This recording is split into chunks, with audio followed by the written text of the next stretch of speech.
Warahmatullahi wabarakatuh. Selamat pagi anak-anak. Apa kabar hari ini? Mudah-mudahan selalu dalam keadaan sehat dan selalu dalam lindungan Allah ya. Amin. Hari ini kita lanjutkan pembelajaran tematik tema 6 subtema 2 pembelajaran ke-6. Nah, kita akan membaca teks mengenai mengenal tari pendet dari Bali. Tari pendet merupakan salah satu tari tradisional Bali yang sangat populer. Lahirnya tari pendet berawal dari ritual sakral Odalan di pura yang disebut dengan Mamendet atau Mendet. Mendet dimulai setelah pendeta Hindu mengumandangkan mantra dan setelah pementasan topeng Sidakarya. Tari ini dipentaskan secara berpasangan atau secara massal dengan membawa perlengkapan berupa bokor, sesajen, dan bunga. Pendet disepakati lahir pada tahun 1950. Tari pendet ini masih tetap mengandung kesan sakral dan religius meskipun dipentaskan di sebuah acara yang tidak berhubungan dengan kegiatan keagamaan.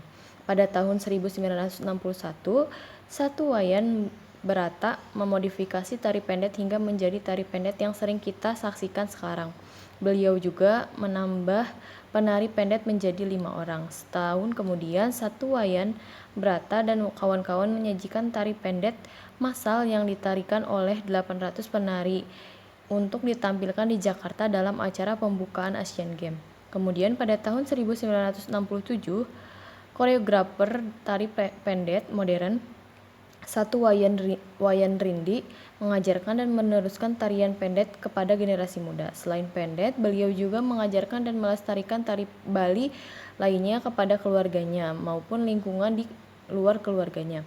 Tari pendet menceritakan tentang dewi-dewi kayangan yang turun ke bumi. Biasanya tari pendet ini dibawakan secara berkelompok atau berpasangan oleh remaja putri. Para penari pendet berbusana layaknya penari upacara keagamaan. Setiap penari akan membawa sesaji berupa bokor yang di dalamnya terdapat bunga warna-warni. Pada akhir tarian, bunga ini akan ditaburkan ke tamu undangan sebagai sebuah simbol penyambutan. Tari pendet menggunakan pola lantai yang sangat sederhana dibandingkan pola lantai tarian Bali lainnya. Tari pendet hanya menggunakan pola lantai berbentuk V, pola lantai lurus, dan pola menghadap ke samping kanan dan kiri. Seperti hal tarian tradisional, kebanyakan pola lantai pada tari pendet ini tidak memiliki makna yang khusus.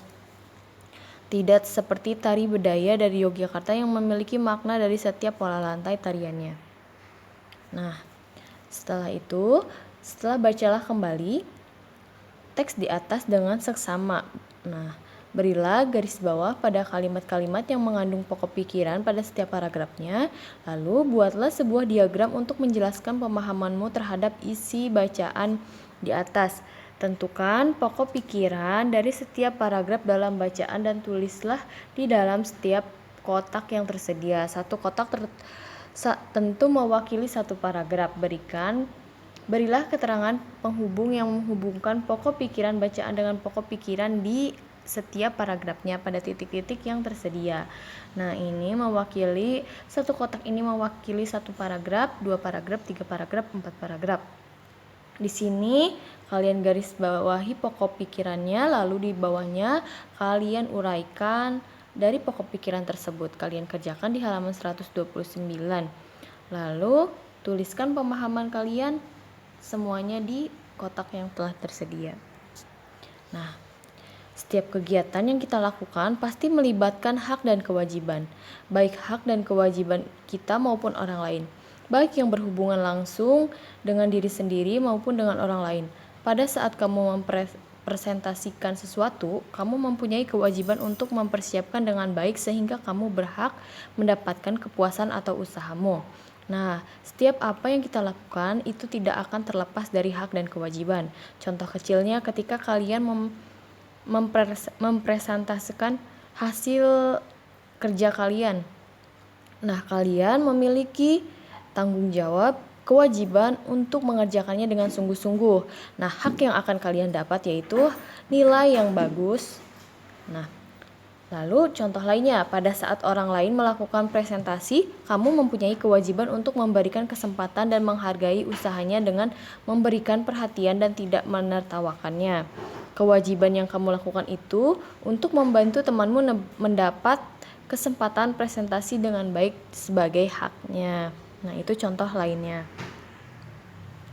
Nah, untuk berlatih, kalian kerjakan halaman 132. Nah, dalam kehidupan sehari-hari tentu banyak peristiwa yang melibatkan hak dan kewajiban.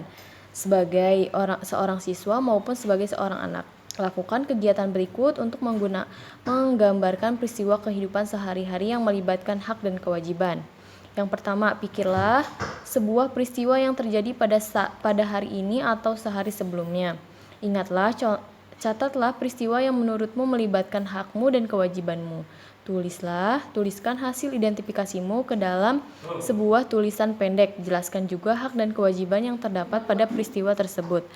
Nah, kamu dapat menggunakan contoh peristiwa siswa melakukan presentasi di depan kelas yang diuraikan di atas.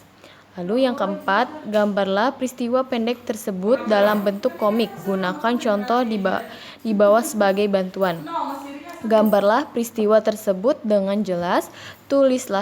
Tuliskan dialog di dalam gelembung pikiran dengan kalimat yang baik dan sederhana. Lalu gunakan pensil warna atau spidol untuk membuat menarik. Lalu pajang hasil karyamu di buku tulis.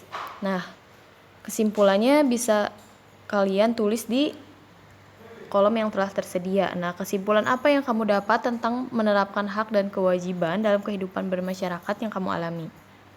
Nah, kalian tuliskan dalam gelembung-gelembung kata. Halaman 133. Nah, lalu kalian kerjakan halaman 134.